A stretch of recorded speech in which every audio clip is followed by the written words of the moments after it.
Working on this box elder, and this is what we got left here today. It's a little bit more solid on this top.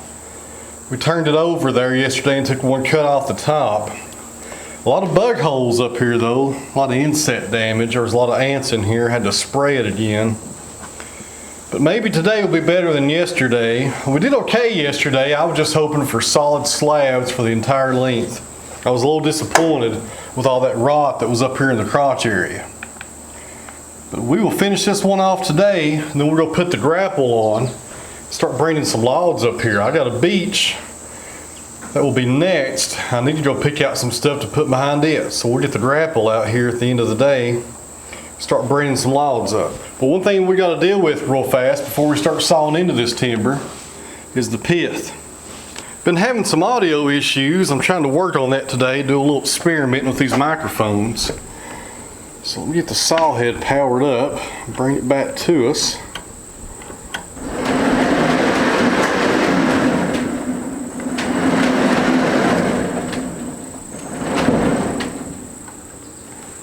Lower that camera down, y'all can see what I'm doing here.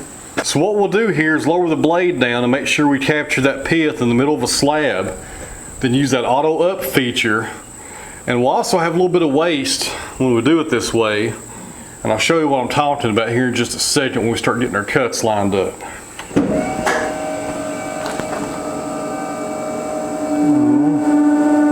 Put a little oil on those rails. They're talking to me. Check that out real fast. Okay, so right there is a good place to start. That will capture that pith. Auto up, 9/4.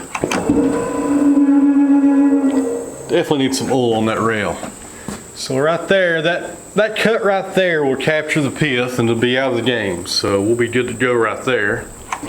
Go up again. So we came on up right there and we'll have a 5/4 board on top. And sometimes you have more waste than that. Sometimes you'll auto up and you'll have about 1/8 of an inch right here, maybe 1/4 of an inch, and that's way too thin to dry. But I'd rather do it this way and know the heart of the tree is in one slab rather than have two different slabs with the pith in both of them.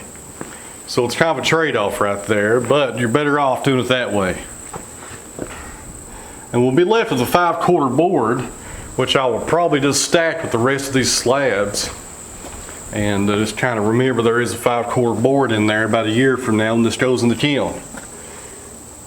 That one might be kind of solid all the way through. We'll see what happens. Alright, put a little blade tension on here before we cut on the engine. Get a little windy up here today. It's supposed to have some storms rolling in. Hopefully they'll hold off so I can get this done and put on the grapple and go bring some logs up.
So here's the top cut. This actually came out being right at 5/4. So after this is kiln dried and run through the planer, you'll get about a 1-inch board out of it. Not too bad. Something nice to have around. Got some really nice flames here at the bottom. That's probably the best figure in this red color that I've seen so far that's been consistent right there. It looks really good. Not too bad. Got a lot of spalting here on the sides. Not a lot of red color here in the middle. A lot of small ant holes or insect holes or whatever's been chewing on this thing, but the red kind of sticks to the sapwood out here on the sides. And I guess I'm going to have to come to terms with on every one of these slabs, it's going to be rotten up here toward the crotch. So it's just the way it is. I'll dry it because it's that length. But other than that, not too bad. I didn't plan on throwing water on this one, but since we have this nice red figure right here in the middle, I'm kind of anxious to see how it looks when we throw it on there. We've got 3 more slabs left after this one.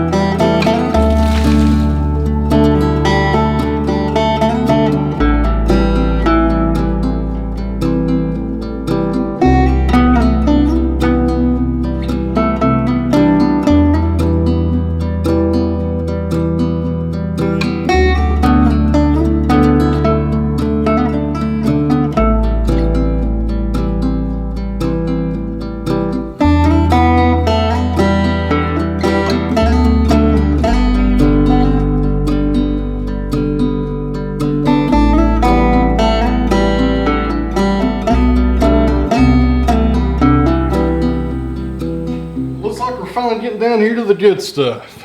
This is almost to the heart of the tree. The next slab has the pith in it. And I still have some rod up here toward the crotch. I've already knocked some of that stuff out.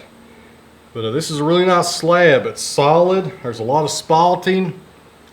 And this flame figure is really just going on everywhere. It's in the middle finally right here. It's on the sides. Nice looking timber. I got some washboards going on right here in the middle. And that's because I was sawing way too slow. I was watching my GoPro camera. I thought it was going to fall. I was kind of focused on it as I was sawing these last 2 cuts.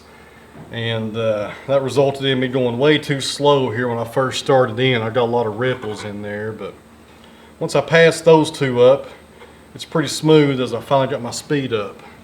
So let's knock the dust off here and see what we got. Alright guys, this is a really nice slab. We got plenty of figure going on, a lot of spalting or width. 22.5 inches right here at the bottom. And at the top it's going to flare out to 27 actually. So that's pretty nice. What's left? But this is a nice slab. This is the best one so far we've got out of this tree. Really nice. Let's throw some water on this one and see how it looks.